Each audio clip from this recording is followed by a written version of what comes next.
Fala pessoal, vamos dar continuidade aí à nossa última aula, na parte de construção, né, de gráficos trigonométricos.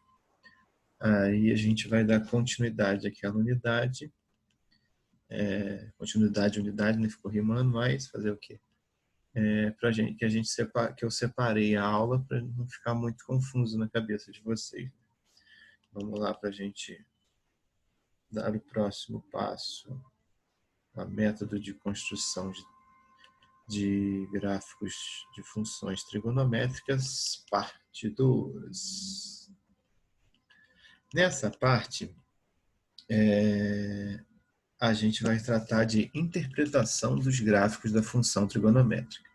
A gente, na primeira parte, viu como construir, né, a método de construção, e agora a gente vai ver como interpretar esses gráficos, né? Quando é dado o gráfico de uma função ou quando é dada a função e conseguimos esboçar o seu gráfico, é de fundamental importância que saibamos interpretar esse gráfico. E para tal, é necessário conhecer algumas propriedades das funções. Algumas das propriedades já foram vistas em trigonometria, tais como função par, função ímpar, função periódica, são assuntos que a gente já viu em aulas atrás, né? Além dessas propriedades, é necessário conhecer outras propriedades. Conhecer os conceitos de domínio, contradomínio e imagem. Saber interpretar os sinais de uma função a partir do gráfico. Saber o que são raízes e ter o conceito de valores mínimos e máximos, valores mínimo e máximo da função. Veja algumas propriedades importantes a seguir. Monotonicidade de uma função. Função monótona, monotônicas ou monótonas. Seja A e B dois subconjuntos não vazios de R, né, números reais, e seja a função A em B, de A para B, né, uma função. Se o intervalo I é um subconjunto de A, I contido em A contido nos reais, define-se que, primeiro, F é uma constante em I, né? Tal que x1 e x2 pertencem a I, né? A f de x1 igual a f de x2. F é estritamente crescente em I, tal que f de x1 e x2 pertencem em I, ó. x1 menor que x2, f de x1 menor que f de x2.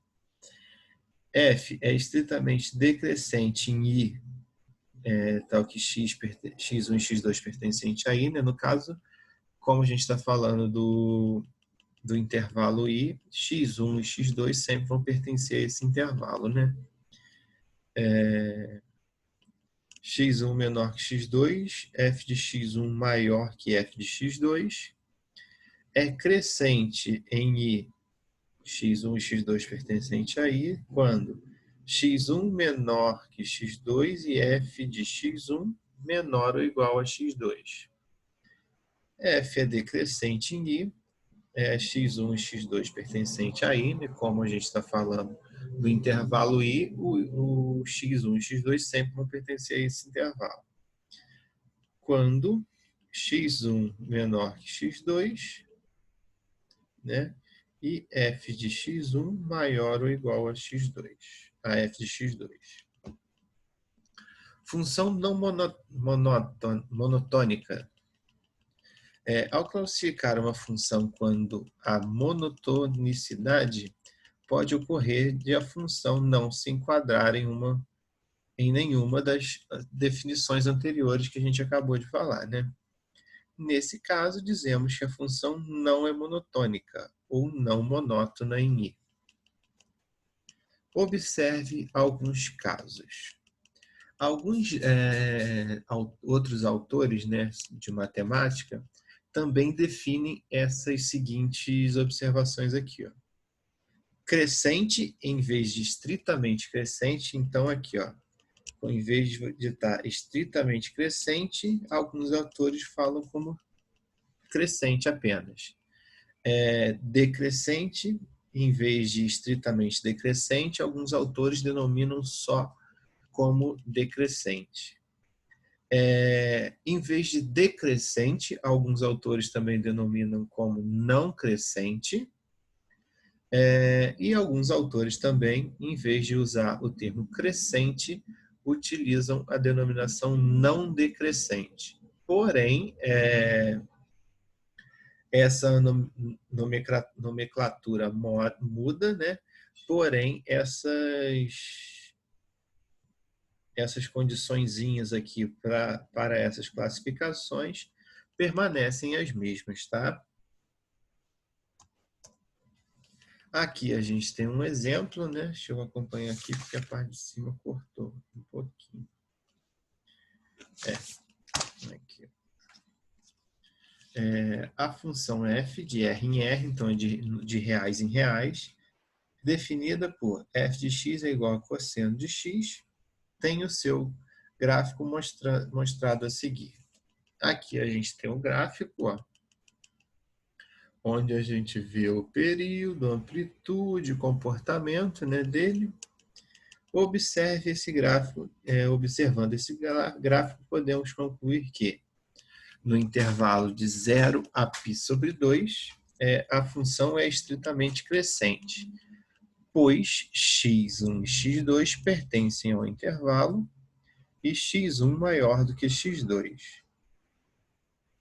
Temos f de x1 maior que f de x2, portanto, no primeiro quadrante, a função cosseno é estritamente decrescente. Uma maneira imediata de saber se a função é estritamente crescente ou estritamente decrescente pelo gráfico é verificar se o gráfico da esquerda para a direita e no intervalo considerado está subindo ou descendo.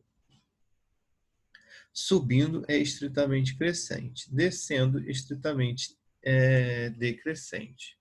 Aqui, ó, de 0 a 90, ó, ela está descendo, né? Então seria estritamente decrescente, né? Sendo que, ó, x1 e x2, x1, né, maior que x2, né? No intervalo I2, de π/2 a π, ó, nesse intervalo aqui, ó, daqui, aqui, ó,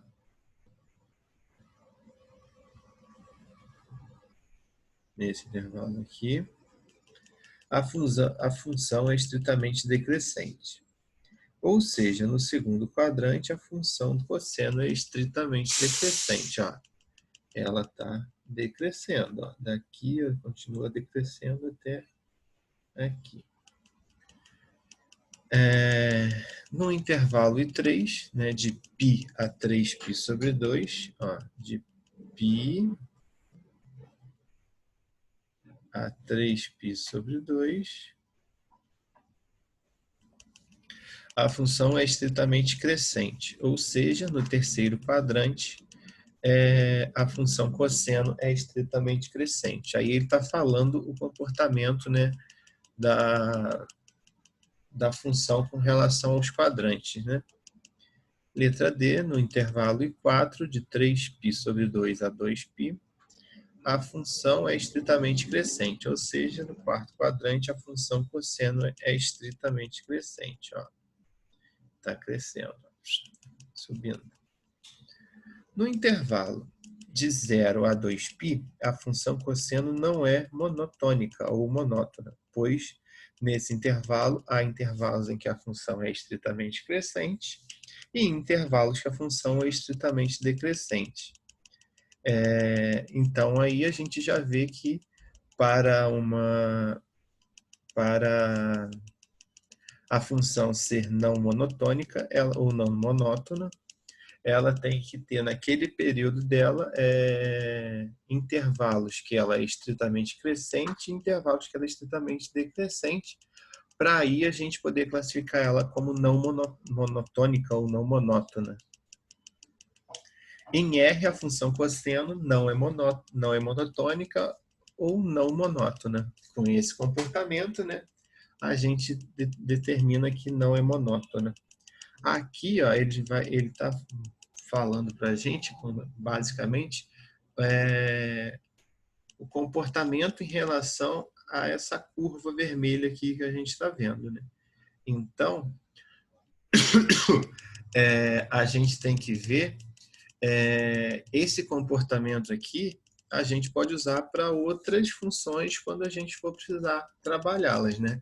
Aí a gente vai ver em relação se o comportamento dela está sendo monótono ou não, e se ela está crescendo, decrescendo, se ela está estritamente decrescendo dentro do intervalo que eu peguei. É importante isso, porque essa classificação ela é sempre dada dentro de um intervalo. Então, às vezes, ela pode ter um determinado comportamento, né? Mas dentro daquele intervalo, o comportamento dela muda. Então, eu tenho que classificar o comportamento dentro daquele intervalo. Aí, variando se eu estou pegando uma parte maior ou menor desse gráfico, né? Função limitada. Seja A um subconjunto de R, ou seja, A contido em R, e f de A em R uma função, dizemos que f é uma função limitada, se e somente se existem dois números reais m e n, tais que m menor ou igual a f de x e n maior ou igual a f de x. Então, ela é limitada quando dentro desse conjunto A, a gente tem dois números reais e que f de x esteja entre eles, podendo ser menor ou igual ou maior ou igual. Então, ele vai ter que estar entre dois determinados números, o que determina como limite, né? Então, classifica-se essa função como limitada. Observação. Na função f de A em R, se existir um número real m tal que f de x maior ou igual a m, x sendo tal que x pertence a A, então dizemos que f é uma função limitada inferiormente. Note que a função limitada inferiormente não é necessariamente limitada, pois para ser limitada é necessária que a função seja limitada superior e inferiormente. Então, a gente tem o conceito de função limitada, que é quando ela está em os limites superior e inferior dentro daquele conjunto. Mas a gente também tem o conceito de limitada inferiormente, que é quando o f de x é maior ou igual àquele valor, né? Que seria um dos limites, né? Então, limitada inferiormente. Na função f de A em R, se existir um número real no n, tal que f de x menor ou igual a n, tal que x pertença a A, né? Então, dizemos que f é uma função limitada superiormente. Note que a função limitada superiormente não é limitada, pois para ser limitada é necessário que a função seja limitada superior e inferiormente. Mesma coisa, a gente vai ter três conceitos de limitada. A limitada, que para falar que ela é limitada, ela tem que ter os seus dois limites, né, tanto inferior quanto superior. E a gente tem a limitada inferiormente e a limitada superiormente. Porém, elas são limitadas só em um do seu f de x, né, da sua imagem. Ela não tem as duas imagens dentro do seu conjunto de limite, né, do seu conjunto A, no caso aqui, né? O gráfico de qualquer função limitada situa-se dentro de uma faixa horizontal. Vamos continuar.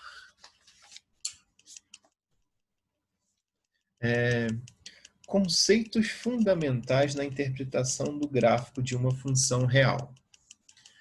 Primeiro, graficamente, o domínio da função é a projeção ortogonal do seu gráfico sobre o eixo das abscissas, né?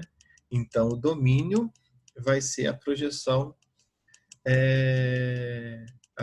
ortogonal do seu gráfico sobre o eixo das abscissas.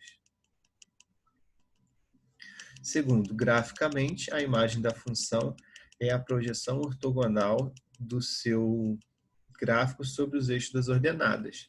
No caso, o eixo Y, né? Essa imagem pode ser o valor mínimo e valor máximo, né? E aí o domínio vai ser os valores de x que dão origem a esses valores mínimos e máximos, né? Quando o contradomínio não é citado, o contradomínio de uma função pode ser qualquer conjunto no qual a imagem está contida. Se o contradomínio for igual à imagem, a função é denominada sobrejetora. Quando dizemos que a função f de A em B significa que o conjunto A é seu domínio e o conjunto B é seu contradomínio. Aí a gente entra um pouquinho em conceitos aí, alguns conceitos de primeiro ano, né, de domínio, contradomínio, essas coisas assim. Alguma coisinha a gente chegou a ver esse ano também. E entra também nessa parte sobrejetora, injetora, bijetora, que também é um conceito mais de primeiro ano, né? Que é quando todo domínio faz parte da imagem e por aí sucessivamente. Quem tiver alguma dúvida, dá uma corrida lá e recorre lá nas matérias de primeiro ano e revê isso aí. Em qualquer função, né? Quarto conceito aí, né? Em qualquer função, as abscissas dos pontos onde o seu gráfico intercepta o eixo das abscissas são suas raízes. No caso aí é quando o x é zero, né? Então, é quando os pontos que tem como x0, né, que interceptam o eixo das abscissas, né, que é o eixo de x, são as raízes dessa função. Isso aí é como qualquer outra função, como a gente vê também nas raízes de equação de segundo grau, essas coisas assim. A raiz sempre vai ser quando o x é zero, quando intercepta no eixo do x, né?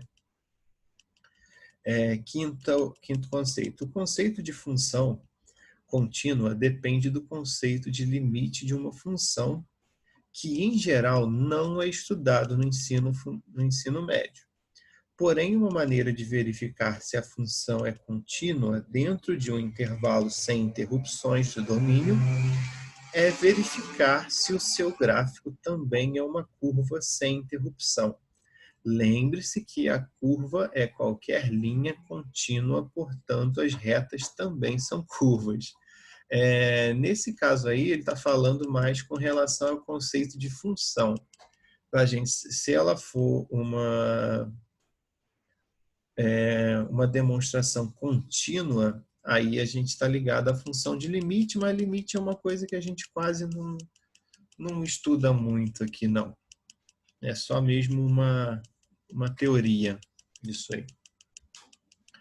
Sexto, sejam f e g duas funções reais, se os gráficos das funções f e g, quando esboçados em um mesmo plano cartesiano, têm um ou mais pontos em comum, os pontos de interseção dos pontos gráficos, as abscissas desses pontos são as raízes reais da equação f de x e g de x. Portanto, para saber quantas raízes reais tem a equação, basta esboçar os respectivos gráficos no mesmo plano cartesiano e verificar quantos são os pontos. Então, aí a gente está falando de quando tem-se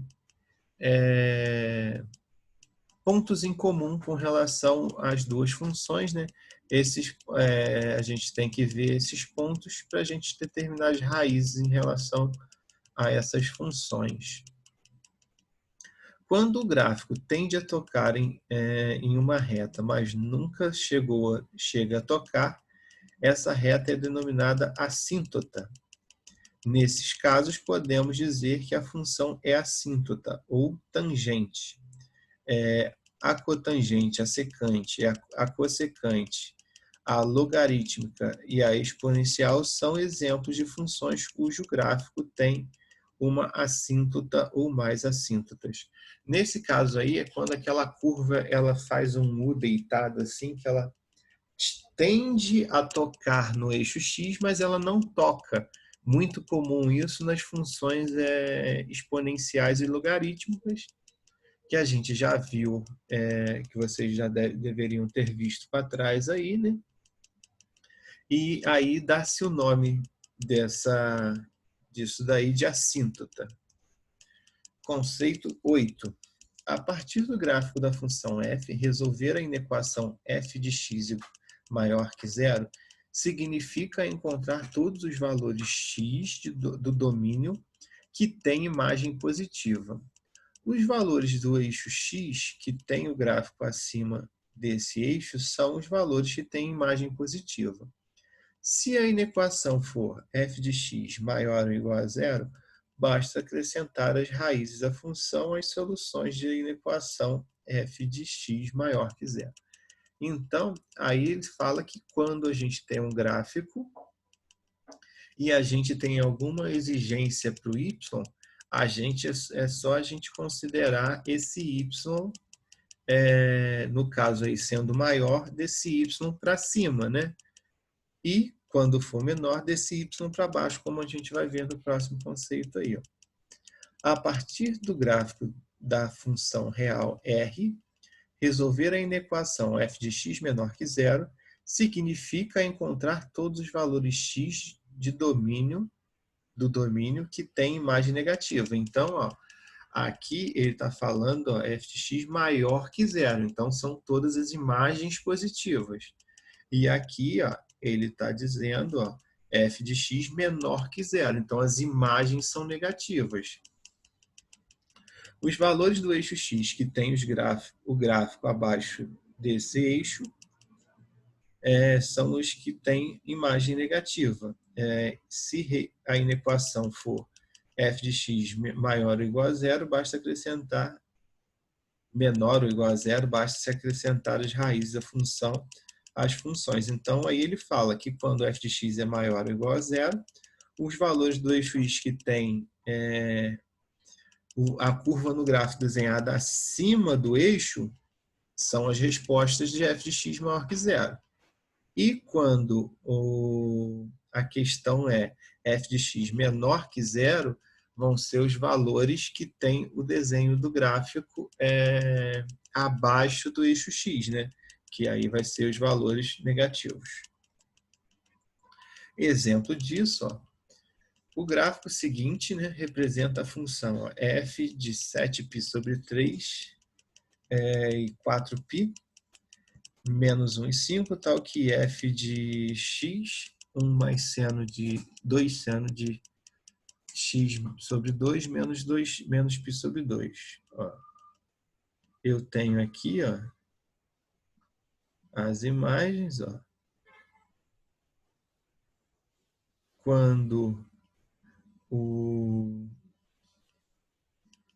x é 7π sobre 3, o y é 5.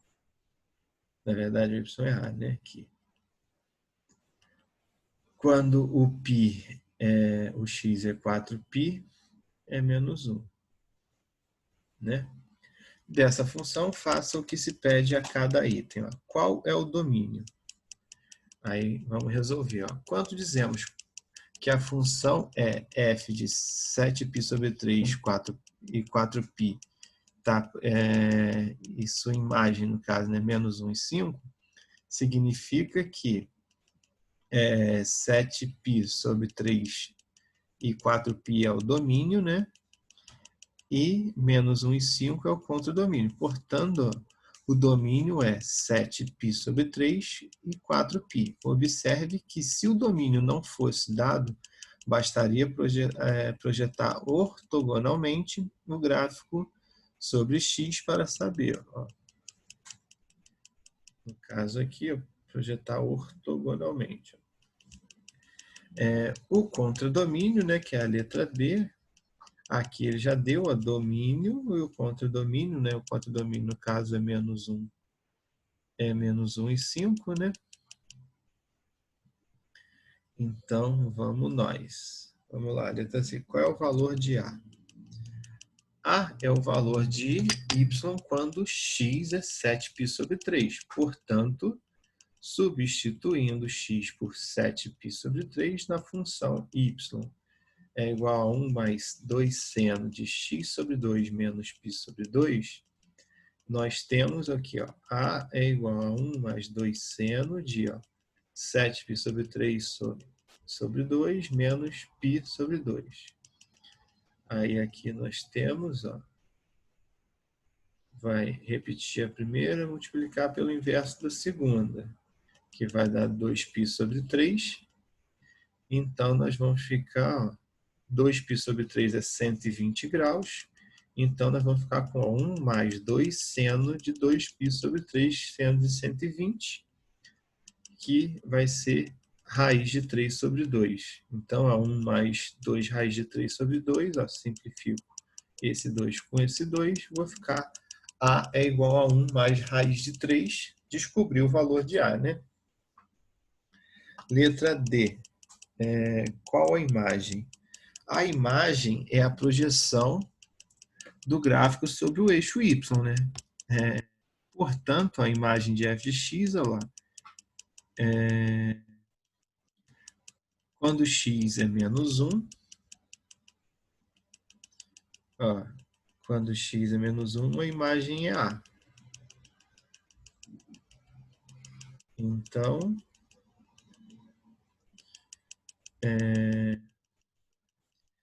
menos 1, imagem 1 mais raiz de 3. Letra E.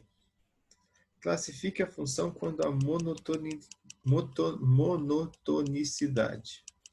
A função é estritamente crescente, né? Esboce que o período do gráfico da função x3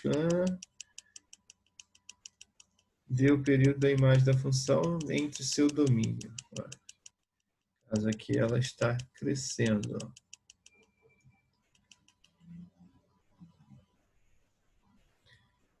F, essa função é periódica.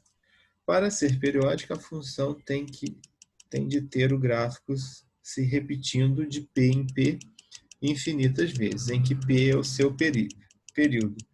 Esse gráfico não se repete em momento algum, portanto, não é periódica, ela seria se o domínio fosse o conjunto dos reais. Nesse caso aqui, como o domínio é limitado a esses dois elementos aqui, ela não vai ser periódica, né? Porque eu tenho finitos elementos como domínio, né?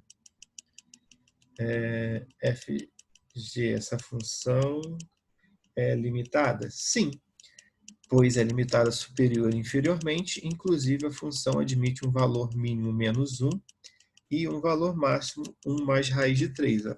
Ela é limitada porque, ó, ela tem os dois, tanto limite inferior quanto limite superior, dentro de um conjunto. Qual a única raiz da função? H. Para achar a raiz dessa função, basta resolver a equação. Ó. Igual a gente resolve qualquer outra, né? Quando a gente quer saber raiz, a gente iguala a função a zero.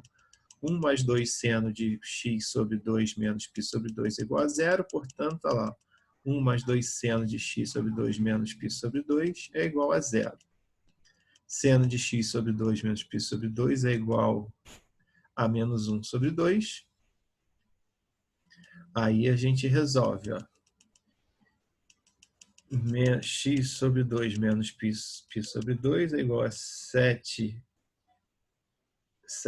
por menos 6 mais 2kπ.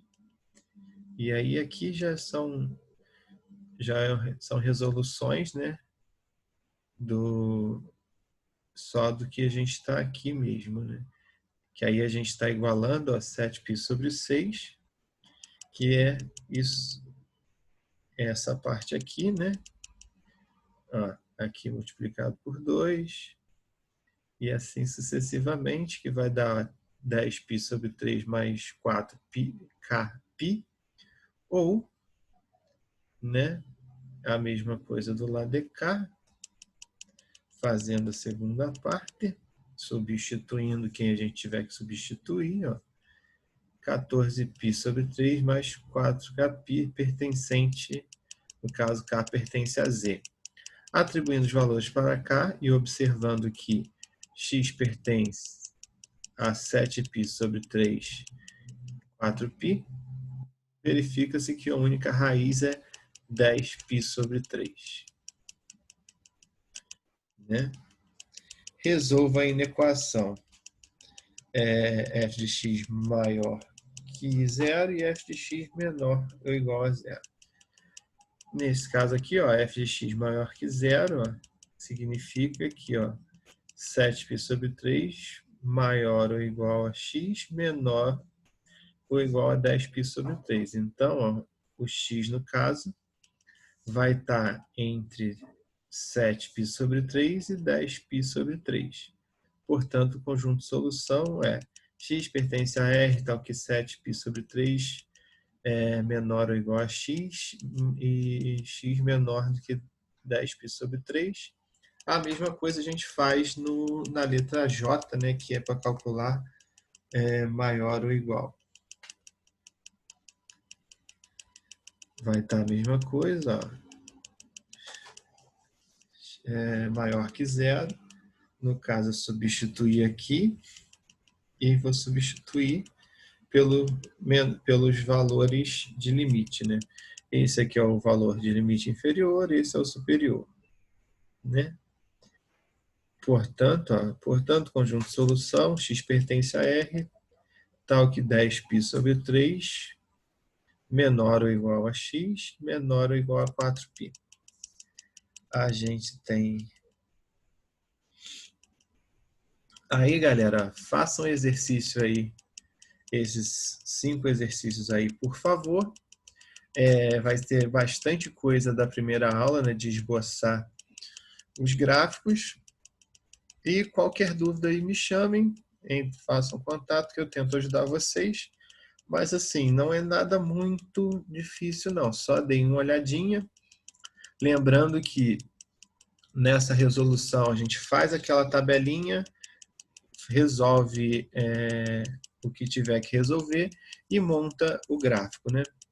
Qualquer coisa aí, só chamar. Grande abraço, fiquem com Deus.